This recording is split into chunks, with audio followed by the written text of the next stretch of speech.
In a moment I'm going to show you on the video screen behind me the spectrograph printout of the three tenors singing the last phrases from the aria Nessun Dorma. We learn a lot by watching a spectrograph as they sing about what our ear finds to be particularly beautiful about their singing. This is the spectrograph of a still of the note just before the first tenor starts singing. You'll see his voice start to appear starting from right to left. You'll notice that he'll use a very exciting set of overtones right up in the upper part of this screen. The pitch that he's singing is actually this lower wiggly line that you'll see coming across the screen.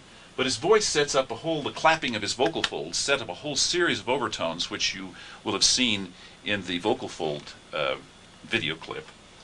And that set of overtones includes things above this yellow line. The yellow line is about 2200 hertz. That's just about the top of the piano keyboard. 2200 cycles per second, vibrations per second. The red line up here is actually 4000 cycles per second, and that makes it really about a foot and a half above the piano keyboard. So these are very high frequencies that we find particularly exciting to our ears. The reason they're exciting is because our ear tract is just exactly the right length to amplify those particularly high set of frequencies, so it's particularly exciting to us.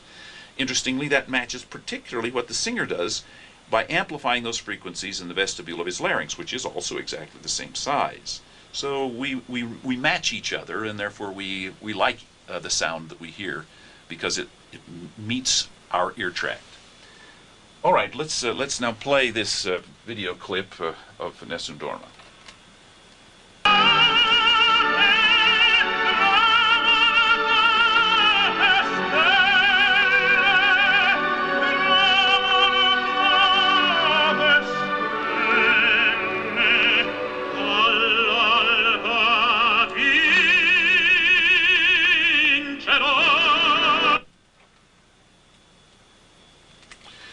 Here is the E valve.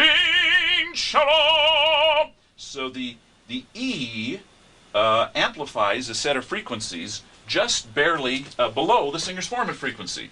Now you'll notice for both the E and the O, he still keeps that vestibule of the larynx clear, so we're hearing both of those, both the singer's formants on both of those vowels.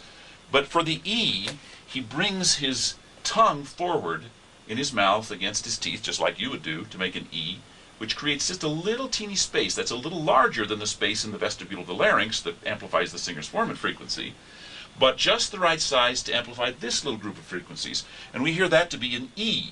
Well, when he says the aw, his tongue drops back in his mouth and creates a little space back here that's a little larger than the E space, just exactly right to amplify that set of frequencies.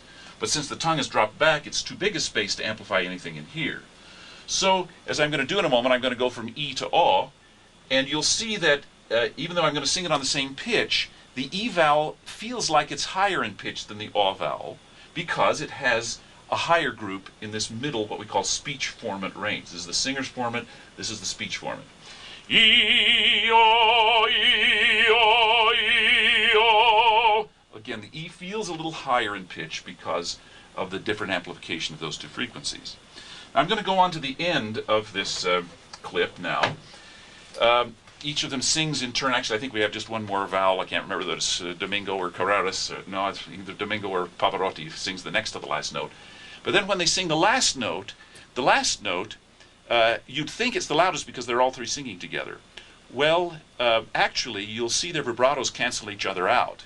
And instead of the whole spectrum of overtones in the singer's formant being traversed, which is the most exciting thing to our ear, all of a sudden those vibratos get narrower because of their cancellation. And we're seeing actually a narrower band of sound there, which even though we think it's louder because we're seeing three people sing in front of us, it's actually less exciting to our ear than the individual singing alone. Then after they finish singing at the conclusion of the aria, you'll note that the orchestra continues playing, and there are then some trombones and trumpets that come in, and they have a few sounds up here in the singer's formant area, but not much. The applause gives us a little bit of energy there, but the only time we really see the singer's formant appearing again is when the audience starts to cheer. when they start to cheer at the end, all of a sudden you'll see excitement up in the singer's formant area. Because what singing is really exciting shouting. What beautiful singing, thrilling singing is wonderfully cultivated, exciting shouting.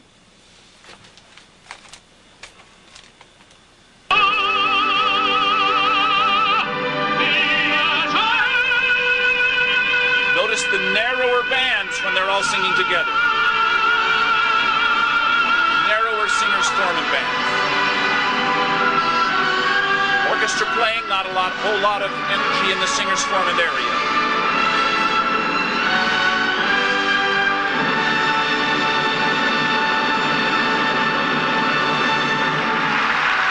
Until the cheering starts. As soon as the cheering starts, we have singer's formant again.